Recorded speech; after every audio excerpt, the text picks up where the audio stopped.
네, 반갑습니다. 아멘. 네. 제가 오늘 이 설교를 준비하면서 오늘 아침에 아까 점심 먹을 때도 제가 말씀을 드렸잖아요. 꿈을 꿨다고. 이 본문 말씀을 이제 제가 지난 한 주간 동안 어디를 설교할까 정하다가 이 오늘 본문 말씀 시편 53편을 제가 정하고 나서 일주일 내내 이 말씀을 계속 이제 반복해서 읽고 들으면서 이제 거의 이제 암송하다시피 이걸 다 본문을 이렇게 계속 읽었어요. 듣고.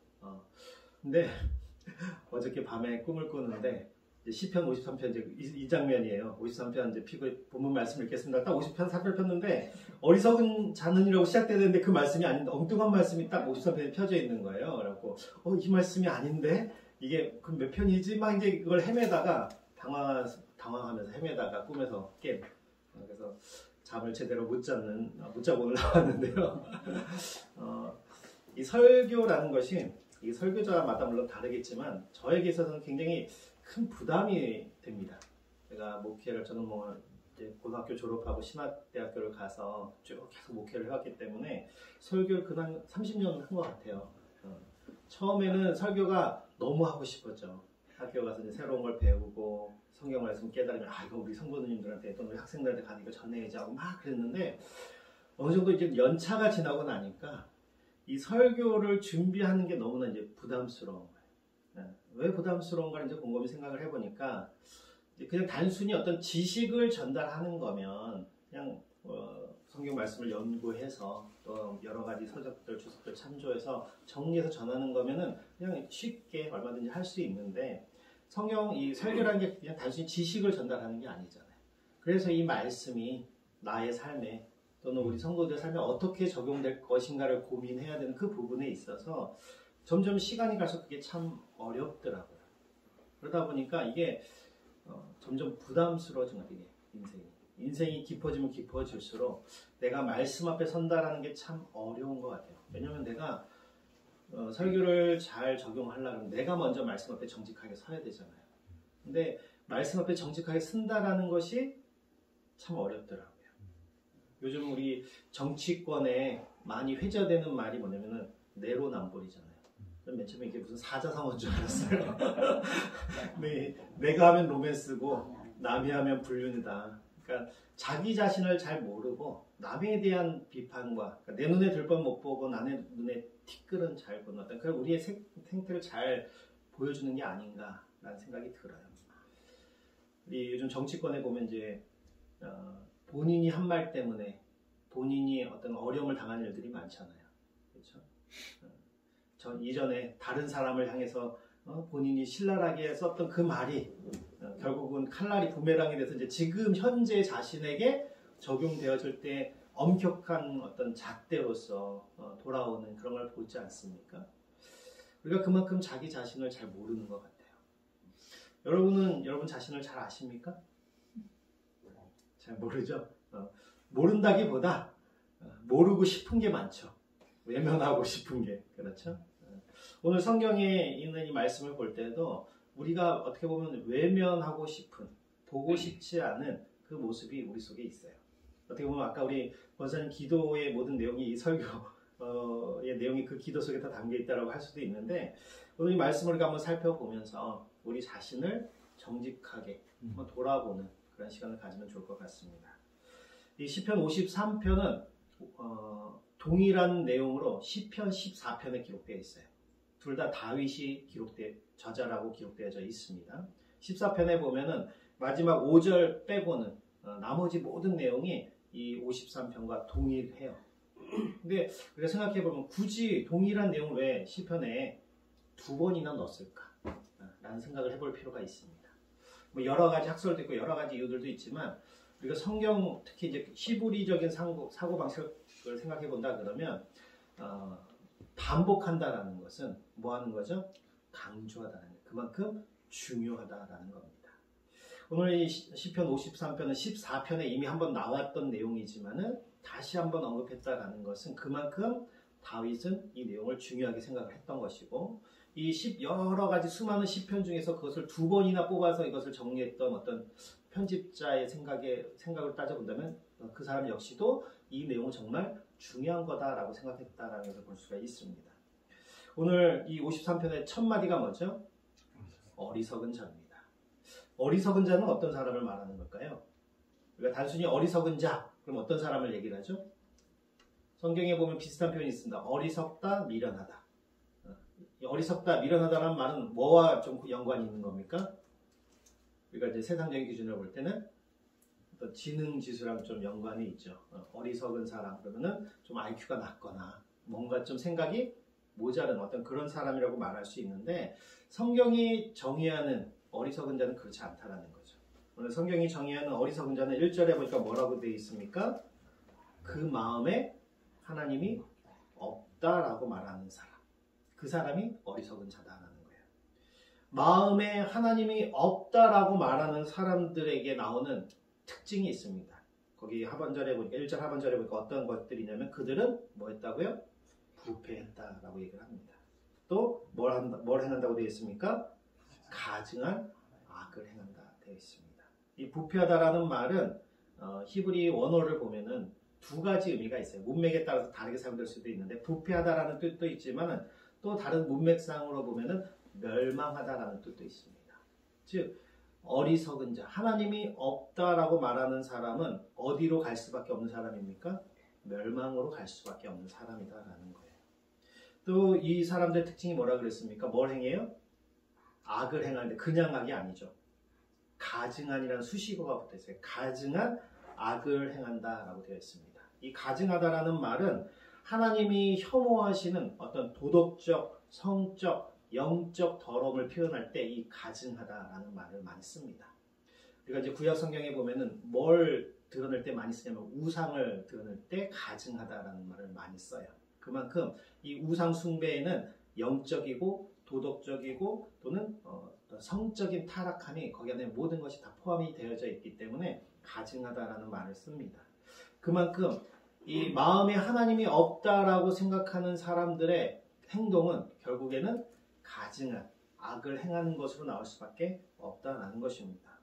마음이 부패하고 마음에 가증한 악을 행하는 것이 가득한데 결국에는 이런 사람들은 뭘 행할 수가 없어요? 선을 행할 수가 없다라고 성경은 이야기를 합니다.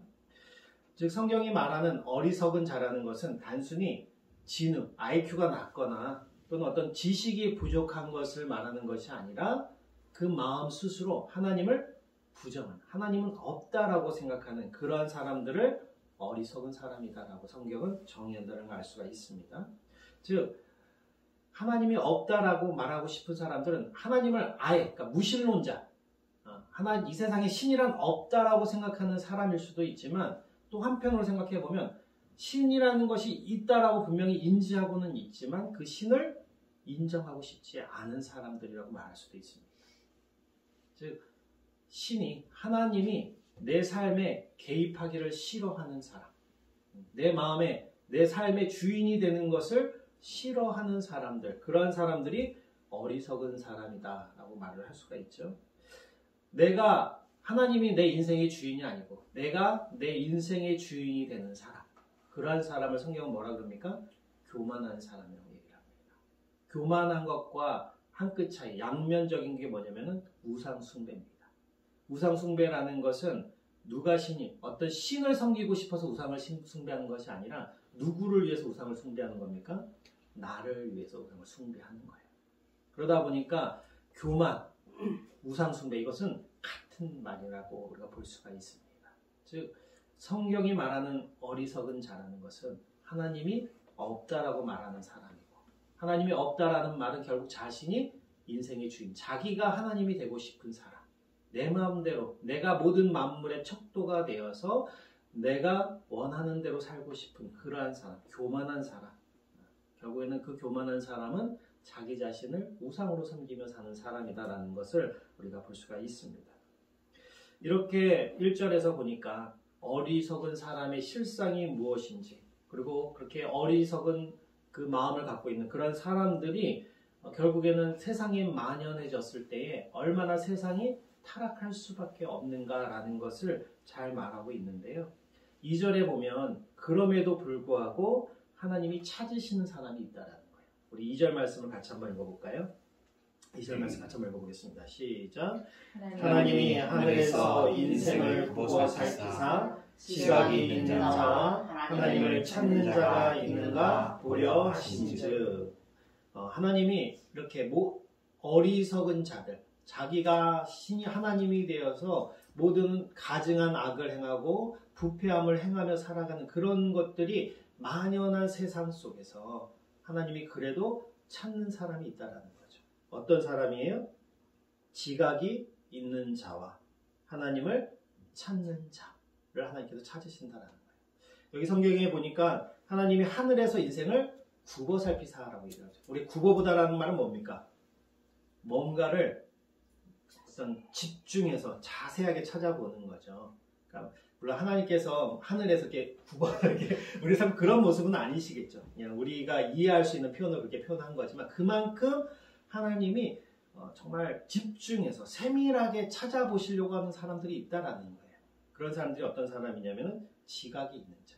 여기 우리 53편에는 지각이 있는 자와 하나님을 찾는 자 이렇게 두 부류로 분류했지만은 원어 본문을 보면은 거기에 and 뭐뭐와 뭐뭐 할 때 그 and라는 말이 없어요. 그래서 14편에 보면 이 동일한 본문을 뭐라고 표현했냐면 지각이 있어 하나님을 찾는 자 이렇게 표현을 하고 있거든요. 그 말이 어떻게 보면 더 정확한 번역이라고 볼 수가 있습니다.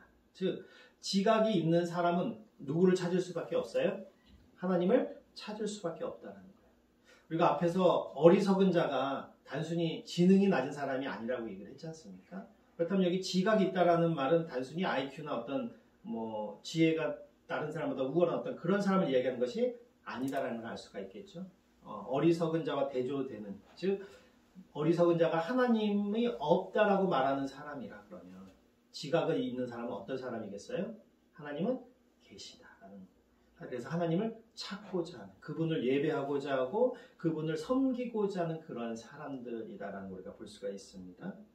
하나님은 어떻게 보면 모든 사람들이 다 부패해서 전적으로 타락해서 멸망으로 갈 수밖에 없는 그런 죄가 만연한 그런 세상 가운데서도 찾고자 하는 사람이 있다는 거예요.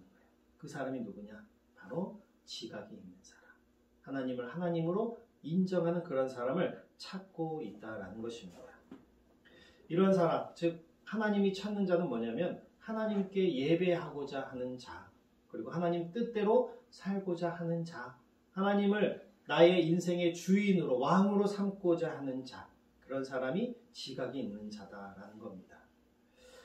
근데 3절에서처럼 하나님께서 몸을 굽혀갖고 정말 세밀하게 찾듯이 잊었듯이 어떻게 보면 삿삿이 땅을 살펴보는데 그렇게 지각이 있어갖고 하나님을 찾는 자가 있었을까요? 없었을까요? 없었다라는 거죠. 3절 한번 읽어볼까요? 3절 읽어보겠습니다. 시작. 각기 물러가 함께 더러운 자가 되고 선을 행하는 자가 없으니 한 사람도 없도다. 하나님이 그런 사람, 지각이 있어서 하나님을 찾고자 하는 그런 사람이 있는가를 살펴봤더니 3절에 보니까 각기 물러갔다. 하나님을 찾는 것으로부터 물러나 있는, 여전히 하나님이 없다라고 말하는 사람들이 태반이다라는 거예요. 그래서 하나님을 찾고 하나님 뜻대로 살려고 하는, 선을 행하려고 하는 사람들을 찾아봤지만 어떻게 해요? 단 한 사람도 발견할 수 없었다라는 거죠. 그러니까 이걸 신학적인 용어로 뭐라 그럽니까? 전적인 타락이라고 얘기를 하죠. 아무도 그 죄로 인해서 그 누구도 감히 선한 것을 생각하거나 행하고자 하는 마음을 먹을 수 없는 그런 상태. 오직 마음의 부패함과 아까 말한 여기 1절에 말하는 것처럼 가증한 악이 가득 차서 그거 악을 행하면서 멸망으로 달려갈 수밖에 없는 그러한 상태. 그게 인류가 놓여져 있었던 현실이었다라는 것입니다. 이 사도 바울은 이 구절을 로마서 3장 10절에서 이렇게 인용을 하죠. 기록된 바 의인은 없나니 하나도 없도다. 이렇게 말을 하고 있습니다. 그러면서 전적인 인간의 타락상, 부패상을 이야기를 하고 있습니다. 우리가 어리석은 자들의 죄를 크게 두 가지로 살펴볼 수가 있어요.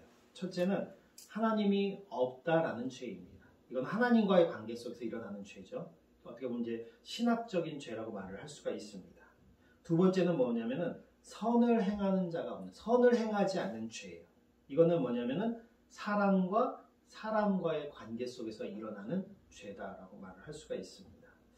오늘 이 시편 53편을 쭉 읽어보면 이게 계속 반복돼요. 하나님 앞에서 아까 하나님이 없다라는 이 죄와 그 죄로 말미암아 결론적으로 나타나는 인간과 인간과 속에서 선을 행하는 것이 없는 그러한 죄, 그것이 지속적으로 반복되는 것이 나타나는데, 로마서에서는 로마서 1장 18절에 보면 이거를 이제 두 가지 말로 요약을 해요. 우리가 하나님이 없다라는 하나님에 대한 어떤 그런 죄에 대해서 뭐라고 얘기를 하냐면은 경건치 아니함이다라고 얘기를 하고 있고, 또 사람의 선을 행하지 않고 악을 사람과의 관계 속에서 악을 행하며 살아가는 것, 그걸 뭐라 그러냐면은 불의라고 정의를 하고 있습니다.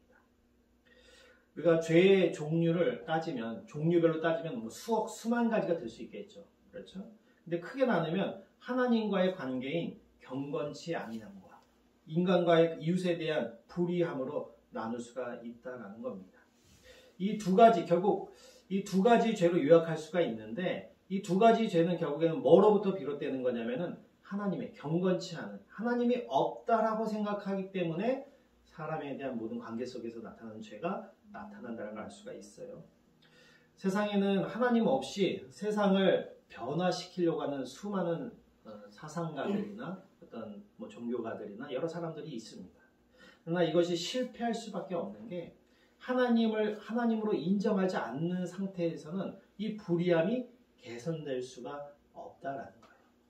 세상 사람들은 그 사람들을 교육하고 어떻게 뭐 계몽시켜서 선을 가르치고 착한 일을 하는 것들을 가르치면은, 교화시키면 세상이 더 나아지고 사람들이 죄를 짓지 않고 서로 더 인간과 인간이 평등한 어떤 그런 세상이 오지 않을까라고 생각을 하고 그것을 시도하지만 그것은 실패할 수밖에 없다라는 거예요. 왜냐하면 모든 죄, 모든 악행은 하나님이 없다라는 그 마음에서부터 비롯되기 때문입니다. 우리가 이것을 4절의 질문에서 잘 드러나는데요. 4절 말씀을 한번 읽어볼까요? 4절 말씀 읽어보겠습니다. 시작. 죄악을 행하는 자들은 무지하냐? 그들이 떡 먹듯이 내 백성을 먹으면서 하나님을 부르지 아니하는도다. 아멘. 4절 초반에 보니까 질문이 있죠. 죄악을 행하는 자들은 무지하냐? 이게 뭐랄까요? 모르고 물어보는 게 아니죠. 아는데 물어보는 거죠. 뭐라고 물어보는 거냐면, 그럼 이 어리석은 자들이 죄를 행하는 것이 정말로 죄가 죄인지를 몰라서 그들이 죄를 행하는 거냐라는 질문을 하고 있는 거예요. 근데 그렇지 않다라는 것을 지금 물어보는 거죠. 전제로. 그것을 잘 말해주고 있는 말씀이 로마서 1장에 있습니다. 우리 로마서로 한번 건너가서 한번 같이 먼저 살펴볼게요. 로마서 1장 28절부터 32절 말씀을 한번 보겠습니다. 로마서 1장 28절부터 31절까지 우리 한 절씩 교독하고 마지막 같이 읽겠습니다. 로마서 1장 28절부터 마지막 절입니다. 제가 먼저 읽을게요. 또한 그들이 마음에 하나님 두기를 싫어하며, 이거는 뭐냐면 하나님이 없다라는 거죠. 싫어하며 하나님께서 그들을 그 상실한 마음대로 내버려 두사 합당하지 못한 일을 하게 하셨으니 곧 모든 불의, 수와, 탐욕, 악의가 가득한 자요, 시기, 살인, 분쟁, 사기, 악독이 가득한 자요, 수근수근하는 자요, 비방하는 자요, 하나님께서 미워하시는 자요, 능욕하는 자요, 교만한 자요, 자랑하는 자요, 악을 도모하는 자요, 부모를 거역하는 자요, 우매한 자요, 배약하는 자요, 무정한 자요, 무자비한 자라. 같이 읽겠습니다. 그들이 이 같은 일을 행하는 자는 사형에 해당한다고 하나님께서 정하심을 알고도 자기들만 행할 뿐 아니라 또한 그런 일을 행하는 자를 옳다 하느니라. 아멘. 성경이 이렇게 정의를 하고 있죠. 그들이 몰라서 그 일을 행하는 것이 아니다라는 거예요. 이미 하나님이 그러한 모든 일들을 싫어한다라는 그들이 알고 있다는 거예요. 우리에게 양심이 있기 때문에 이게 죄구나 아니라는 걸 다 잘 압니다. 근데도 알면서도 어떻게 해요? 그 죄를 짓는다라는 거예요. 여러분 죄 많이 적으셨죠? 우리가 죄를 몰라서 짓습니까? 아니죠. 이거는 하나님이 기뻐하시지 않을 텐데 우리가 뭐 하나님을 몰랐을 때라도 죄를 지으면 어떻습니까? 마음에 화인맞지 않고 마음에 털나지 않은 양심에 털나지 않은 이상 마음에 두려움이 있잖아요. 나쁜 일을 할 때는 이거는 하면 안 될 것 같은 데는 두려움이 있죠. 그리고 하나님을 알게 되고 나서부터는 어떻습니까? 이건 하나님이 정말로 싫어하실 텐데 라고 다 알죠. 아는데 어떻습니까? 알고도 죄를 져요. 왜 그렇죠? 알고도 죄를 짓는 이유가 뭡니까? 그렇죠. 너무 하고 싶으니까. 그렇잖아요. 그 죄가 너무나 보암직도 하고 먹음직도 하니까 하나님이 하지 말라는 것을 분명히 알았음에도 불구하고 선악과를 따먹은 아담과 하와처럼 이브처럼 우리의 마음에는 부패하고 가증한 그 마음이 있기 때문에 하나님이 싫어하시는 것을 알면서도 하지 말라고 명한 여기 보니까 사형에 해당한다라고 죽는다라고 말함에도 불구하고 그것을 행한다라고 되어 있잖아요.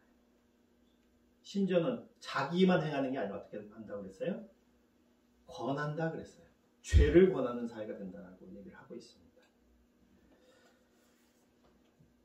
그러한 사람들을 성경이 뭐라 그러냐면은 어리석은 사람이다라고 이야기를 하고 있습니다. 우리가 하나님을 믿는다고 하지만 우리는 얼마든지 어리석은 자가 될 수 있어요. 내가 하나님을 믿고 하나님이 내 인생의 주인이라고 머리로 알고 고백하고 있지만 실질적으로 우리 삶 속에 내 마음 속에는 죄를 짓는 그 순간에는 우리는 하나님은 없다라고 믿고 싶은 마음으로 죄를 짓는 거다라는 것입니다. 아담의 타락 이후로 세상은 오늘 시편이 정의하고 있는 어리석은 자들이 가득한 전적으로 타락하고 전적으로 부패한 그런 상태로 살아왔어요. 그런 시절이 오래 지속되다 보니까 어리석은 자가 상식이 된 겁니다. 비상식이 상식이 되는 세상이 되었어요. 그리고 이런 어리석은 자들이 하나님이 없다라고 말하는 사람들이 득세하는 세상이 됐습니다. 우리가 세상에 나아가면 요즘 미디어를 보면 신이라는 존재, 특히 하나님, 기독교의 하나님을 믿는 사람들은 매스컴이나 어떤 미디어나 다 뭐라고 조롱합니까? 오히려 우리를 무식하고 어떤 맹신적인 어떤 뭐랄까 맹목적으로 신을 섬기는 어떤 그런 미개한 사람으로 취급을 하죠. 그리고 그런 신은 없다라고 생각하는 자신들은 뭔가 계몽되어지고 현대적인 어떤 그런 걸로 묘사되고 표현되고 있는 것을 잘 볼 수가 있습니다. 근데 그렇게 말하는 사람들을 보면 죄를 권하고 그 다음에 어떤 거예요? 이런 비정상적인 것들이 정상화되는 것, 어떤 악한 것이 공공연하게 행해짐에도 불구하고 그것을 용인하고 어떻게 보면 그러한 삶을 더 바라는 나도 어떻게 보면 죄를 짓더라도 저 자리에 한번 서봤으면 좋겠다라고 생각하는 그런 것이 만연한 세상, 그것이 이 세상의 현실이다라는 것입니다. 그것이 성경에 표현한 4절에 표현한 것처럼 얘기를 하는 뭐냐면은 하나님의 백성들, 하나님이 있다라고 말하는 사람들, 그래서 정직하게 살아보려고 하고 선을 행하며 살아보려고 하는 사람들을 뭐 먹듯이? 떡 먹듯이. 그러니까 밥을 먹듯이 그냥 일상적인 것이 되어버리는 그런 세상이 되어버렸다라는 것입니다. 근데 놀라운 것은 이렇게 어리석은 자들의 그 악함과 부패함이 세상을 뒤엎고 그래서 하나님 뜻대로 살려고 하는 사람들은 정말 이 악한 사람들의 먹잇감처럼 여겨지는 그런 시대에도 여전히 하나님은 자기들의 백성들을 택하고 계시다는 거예요. 어리석은 사람들만 가득해야 되는데 4절에 보니까 물론 이 어리석은 사람들의 식량거리, 한 끼 식량거리밖에 안 되지만 어떤 사람이 등장해요? 4절에 보니까 내 백성이 등장을 합니다. 하나님은 그 악한 시대 속에서도 어리석은 자들이 판을 치고 어리석은 자들이 득세하는 그런 시대 속에서도 하나님은 여전히 지각이 있어서 하나님을 찾는 자기 백성을 택하셨다라는 거예요. 전적인 하나님의 은혜로 아멘. 조건 없는 그 택함을 받은 그 소수의 하나님의 백성들이 있어 왔다는 것입니다. 이 하나님의 백성이라고 지칭된 이들은 그들이 하나님을 택한 것이 아니죠. 하나님께서는 이 자신의 어리석음으로 인해서 멸망 가운데 있을 수밖에 없는 그 어리석은 사람들 가운데서 하나님의 조건 없는, 우리가 이해할 수 없는 그 작정을 따라서 그 사람들을 택하셨고, 그들이 거부할 수 없는 그 은혜로, 조건 없는 그 은혜로 그들을 구원해 주셨다라는 것을 우리는 성경을 통해서 잘 알고 있습니다. 1절부터 4절까지의 내용은 인간의 이런 전적인 부패와 타락상을 보여주면서 그 가운데 하나님의 은혜로 택하심을 입은 자들이 있었다라는 것을 우리에게 잘 보여주고 있어요. 그리고 결론적으로 이제 5절, 6절로 가면은 이 어리석은 자들과 하나님의 백성으로 택함을 받은 사람들의 그 종말론적인 운명을 대조해서 우리에게 보여줍니다. 먼저 하나님의 백성을 떡 먹듯이 먹었던 이 어리석은 자들의 종말이 5절에 나오는데요. 5절을 한번 같이 읽어볼까요? 같이 읽어보겠습니다. 시작. 그들이 두려움이 없는 곳에서 크게 두려워하였으니 너를 대항하여 진친 그들의 뼈를 하나님이 흩으시니라. 하나님이 그들을 버리셨으므로 내가 그들에게 수치를 당하게 하였도다. 아멘. 여기 보니까 그들이 어디서요? 두려움이 없는 곳에서 뭘 느꼈다 그래요? 두려워했다. 좀 말이 안 맞지 않습니까? 두려움이 없어야 될 곳, 두려움을 느끼면 안 되는 그곳에서 뭘 느꼈대요? 두려움을 느꼈대요. 그러면 두려움을 느끼지 않아야 될 그곳이 어디냐면은 그 다음 절에 나옵니다. 어떤 거냐면은 너를 대항하여 진친 곳이다라는 거죠. 우리가 이제 한번 생각해보면 어떤 거냐면 소수의 무리들이 있어요. 어떤 성의 안에서 수십만의 대군에 둘러싸여 있는 어떤 한 성을 보면 알 수가 있죠. 이 성을 함락하는 건 시간 문제예요. 그럼 바깥에 있는 사람들은 어떤 마음을 갖고 있겠어요?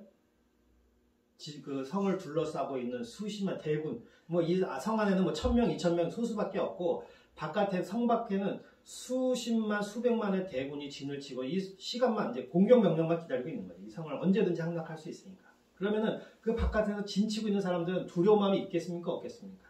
없죠. 언제든지 공격만 하면 저기는 누워서 떡 먹기 식으로 함락할 수 있는 성이 눈앞에 있는 거예요. 그런 어떤 두려움을 느낄 수 없는 그런 곳, 그러니까 그 진친 곳, 너라는 말이 이제 하나님의 백성이라고 말을 할 수도 있고, 여기 이걸 좀 해석하기 나름인데요. 어쨌든 그런 소수에 대해서 다수의 인원을 가지고 언제든지 그것을 함락할 수 있고 공격할 수 있고 정복할 수 있는 그런 입장에 있는 그 사람들이, 그래서 오히려 두려움보다는 어떤 자신감과 의기양양함과 이제 곧 승리가 있을 것이라는 승리감으로 가득 차 있어야 될 그 장소에서 뭘 느꼈다라는 겁니까? 두려움을 느꼈다라는 거예요. 왜 두려움을 느꼈을까요? 오늘 성경에 나와 있습니다. 5절에 보니까 그 진친 그들의 뼈를 누가 흩으셨다고 되어 있습니까? 하나님께서 흩어버렸다는 거예요. 뼈를 흩어버렸다는 겁니다. 그 뭐냐면은 완전히 진멸해서 박살을 내버렸다는 겁니다. 바깥에 우리가 이제 성경에도 그런 장면이 있잖아요. 히스기야가 사내들이 공격해 와서 수십만 대군이 성벽을 둘러차 있고 예루살렘 성 안에서 그들은 싸우지도 못하고 거기서 쫄딱 굶어 죽을 수밖에 없는 그런 상황 속에서 하나님께서 임재하시니까 그들이 자기들끼리 쳐서 죽고 어느 날 갑자기 다 시체와 전리품만 남겨놓고 다 도망가버린 그런 사건들이 있어요. 마치 그것을 연상하듯이 그러한 일들이 일어나겠다라는 겁니다. 그 일을 누가 일으키시는 거예요? 하나님께서 그 일을 일으키시다라는 겁니다. 제가 이 말씀을 보면서 이제 재밌는 게 뭐냐면은 5절에 보니까 거기 중반에 보면 너를 대항하여 진친 그들의 뼈를 하나님이 흩으심이라 할 때 여기 너라는 말이 나오잖아요. 그렇죠? 성경에 보니까 이게 저도 이게 원문을 보고 영어 번역본을 보니까 이 너가 참 번역하기가 애매해요. 왜냐하면 이걸 단수로 볼 거냐 복수로 볼 거냐 이걸 참 해석하기가 어렵더라고요. 이걸 만약에 너라는 것을 복수로 본다 그러면 누구를 지칭하는 걸 볼 수 있냐면은 앞에 나왔던 하나님의 백성들이라고 볼 수가 있겠죠. 근데 만약에 단수라고 우리가 본다 그러면 그 6절에 있는 말씀과 연관해서 보자면 이걸 누구라고 얘기를 할 수 있겠어요? 예수 그리스도라고 볼 수도 있다라는 겁니다. 즉 예수 그리스도를 대항해서 진쳤던 그 악의 무리들, 세상 사람들, 그들의 뼈를 하나님이 흩어버리신 때가 온다라는 거죠. 6절에 보면은 뭐라고 되어 있냐면은 자기 백성의 포로된 것을 돌아오게 돌이키실 때라고 표현되어 있죠. 그리고 그 5절 하반절에 보면은 그들을 버리셨으므로 내가 그들에게 수치를 당하게 하였도다 라는 말이 있죠. 여기 내가 할 때도 너라는 말이거든요. you라는 표현인데 이것도 뭐 복수로 본다 그러면 하나님의 백성들이 그 어리석은 자들을 수치를 당하게끔 하는 그런 일들을 일으키실 것이다 라는 말로 볼 수도 있을 것이고, 우리가 단수로 본다 그러면 예수 그리스도께서 자기를 핍박하고 자기를 모욕하고 정말 죽이려고 했던 그 사람들에 대해서 도리어 그들이 수치를 당하게 하는 그 일이 일어나게 한다라는 그 말을 볼 수가 있죠. 그것을 우리가 어떻게 볼 수 있냐면 6절에 보니까 6절에 뭐로 시작하냐면 한번 같이 읽어볼까요? 앞부분만 읽어보겠습니다. 시작. 시온에서 이스라엘을 구원하여 줄 자 누구인가? 라는 질문이 나오죠. 시온이라는 말은 뭐냐면은 예루살렘이 있는 곳을 시온이라고 그러고 구원자가 나올 곳을 시온이라고 얘기합니다. 아까 이 시를 쓴 사람이 누구라 그랬죠? 초반에 다윗이라고 했죠. 다윗은 여러 차례 시온에서 그리스도 메시아가 올 것임을 이미 알고 있었던 사람입니다. 그러니까는 이 시온에서 이스라엘을 구원할 자 누구인가? 구원자가 누구인가? 라는 질문을 하고 있잖아요. 그 구원자가 바로 누굴까요? 예수 그리스도시다라는 거죠. 그래서 그 예수 그리스도로 말미암아 하나님의 백성들이 즐거워하고 아멘. 기뻐하는 때가 온다라는 겁니다. 아멘. 그때가 언제냐고요? 6절의 중반에 보니까 뭐라고요? 하나님이 자기 백성의 포로된 것을 돌이키실 때.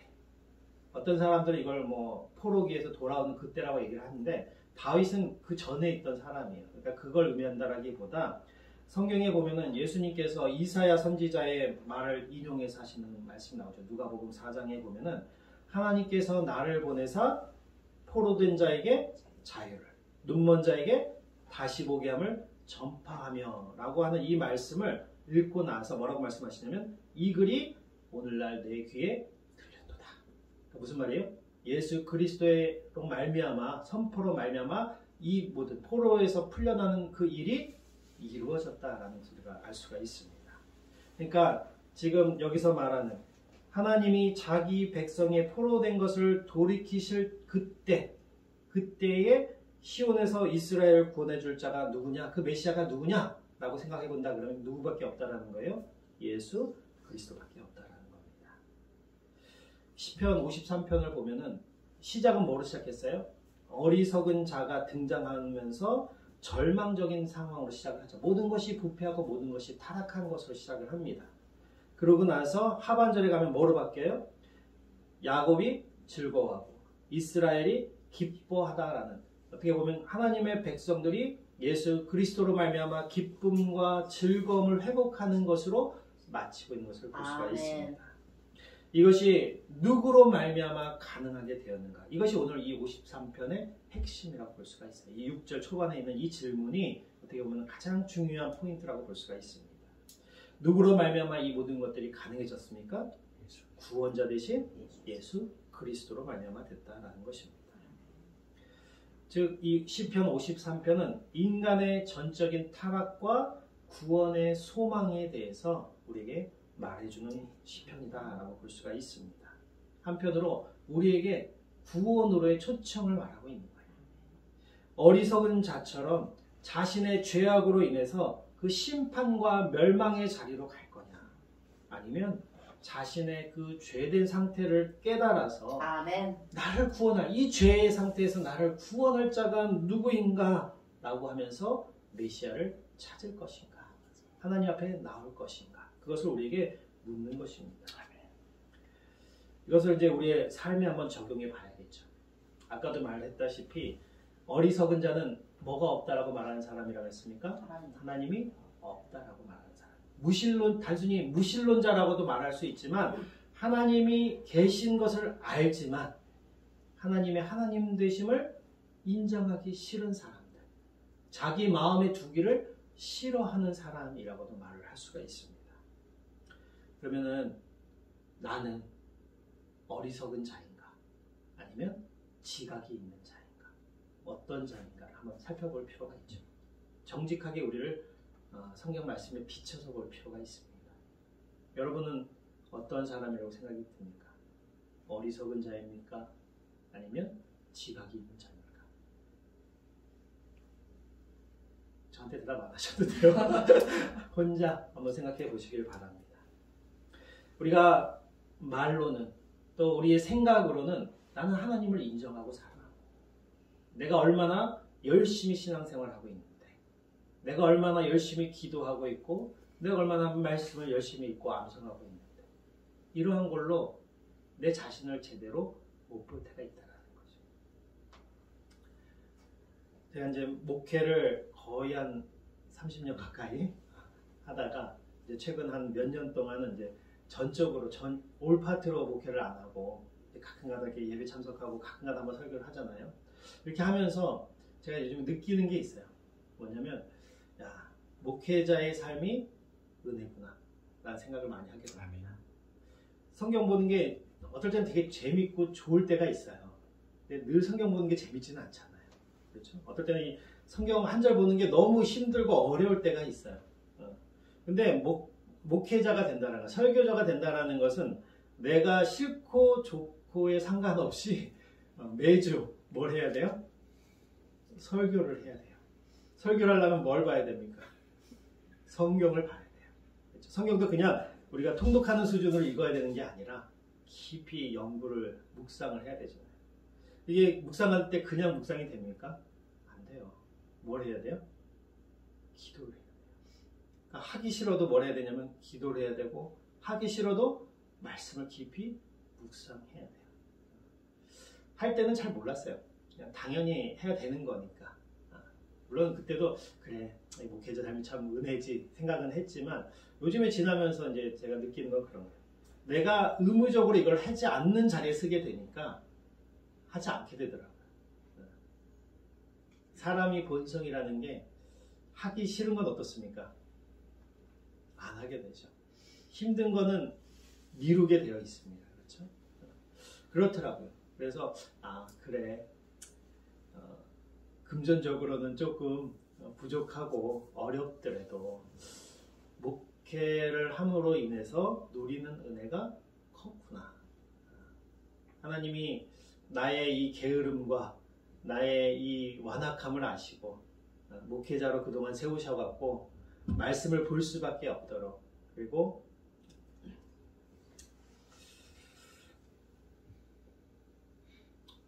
기도할 수밖에 없도록